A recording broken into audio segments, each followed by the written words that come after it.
Hi mga kababayan, gusto mo bang magtrabaho sa Italia? Sa video na ito, pag-uusapan natin ang lahat ng kailangan mong malaman mula sa mga trabahong in-demand, sahod, visa requirements, hanggang sa mga tips kung paano magsimula. Kaya kung pangarap mong makapagtrabaho sa bansang Italy, tapusin mo ang video na ito.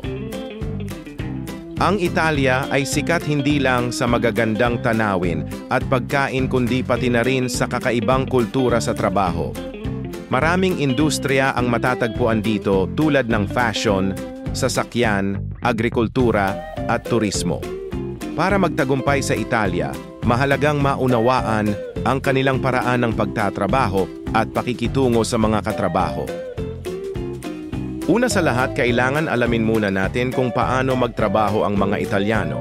Mahalaga ang kaalaman ito upang maiwasan natin ang tinatawag na culture shock sa pagtatrabaho sa ibang bansa, particularly sa Italia. Nang sa gayong paraan maiwasan natin ang stress and anxiety na maaari nating maranasan lalo na sa simula ng ating pagtatrabaho. Kilala ang mga Italyano sa pagiging proud sa trabaho nila. Hindi lang basta matapos, gusto nila ng quality at craftsmanship, lalo na sa fashion, food, at engineering. Masipag sila, pero marunong ding magpahinga. Maraming negosyo ang may riposo, long lunch breaks, lalo na sa probinsya, at seryoso sila sa bakasyon. Malinaw ang respeto sa mas nakakataas o mas may experience sa trabaho. Mahalaga ang koneksyon at good relationships sa career growth. Mahuhusay silang mag-isip ng out-of-the-box solutions, lalo na sa design at technology. Mahalaga sa kanila ang innovation. Mahilig silang makipagdiskusyon sa meetings. Minsan passionate at animated ang usapan. Pero part lang yun ng work culture nila. Hindi sila super strict sa oras, lalo na sa informal settings. Pero pagdating sa deadlines at results, seryoso pa rin sila. Kabayan, excited ka na ba? Narito at ilang trabaho na akma sa ating mga Pilipino at kung magkano ang posible mong kitain. Pangunahin ang caregiver o badante sa Italian, kadalasang pinakamalaking demand. Sahod ay €900 hanggang €1,200 kada buwan. Kasambahay o domestic helper, sahod ay €800 hanggang €1,000 kada buwan. Factory worker, sahod ay €1,000 at €100 hanggang €1,400 kada buwan. Waiter o restaurant staff, sahod ay €1,000 hanggang €1,300 kada buwan plus tips. Hotel housekeeping, sahod ay €900 hanggang €1,000 at €100 kada buwan. Construction worker, sahod ay €1,000, €200 hanggang €1,600 kada buwan at agricultural worker ito ay seasonal, sahod ay €900 hanggang €1,100 kada buwan. At of course, kailangan mo rin malaman ang tamang visa para sa trabahong gusto mo.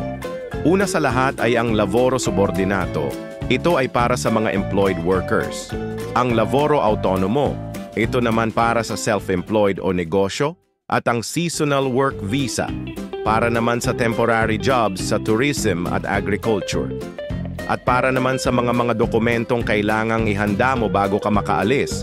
Una ay valid passport, employment contract, proof of accommodation, police clearance, medical certificate, at maging ang visa application form. Ang itatagal ng proseso ay usually mula sa job offer hanggang makalipad ka. Umaabot ito ng 3 hanggang 6 na buwan. Kaya, patience is key.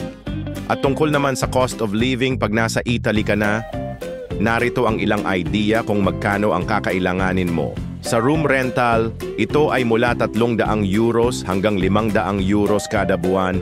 Food naman ay mula sa €150 hanggang €200 kada buwan.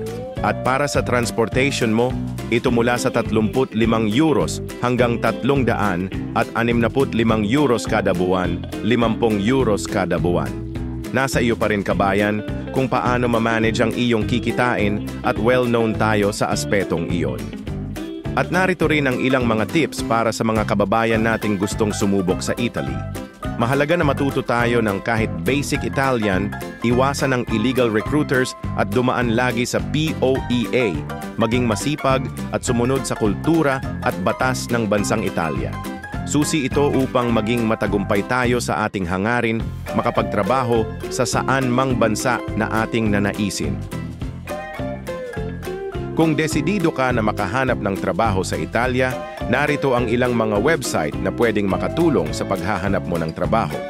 Kung handa ka, narito ang ilang maasahang website na kung saan maaari kang maghanap ng mga job openings. EURES o European Job Mobility Portal, isang opisyal na website ng European Union na nag-aalok ng trabaho sa iba't ibang bansa sa Europa, kabilang na ang Italia. Click Lavoro, opisyal na website ng Italian Ministry of Labor na may job openings at impormasyon sa trabaho sa Italia. Ilang mga general job sites katulad ng Indeed Italy, isa sa pinakamalaking job websites na may malawak na hanay ng job posting sa Italy. Monster Italy, isang popular na job portal para sa iba't ibang industry. InfoJobs, isa sa pinakamalawak na ginagamit na job sites sa Italia.